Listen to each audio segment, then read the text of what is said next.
Look at all the grease and yuck that's coming off of there. And while it's not a Griswold or a Wagner, it's still a nice sturdy cast iron pan. I want to clean it, and my oven needs to be cleaned, and I have a self-cleaning oven.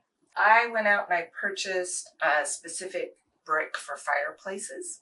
I just set this in here where it doesn't touch the element, and then I can set the pan on here.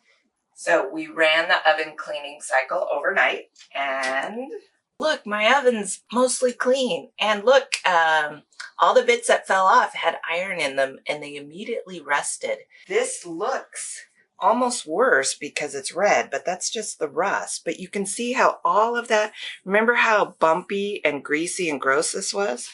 All of that has turned to dust, and we can just wipe it all off. Oh, look. It's a Wagner. We can see it now. Ha! So we'll get all this rusty powder off of here, but we're just using oil to work the rust off the cooking surface as much as possible. So we've been doing this a few times.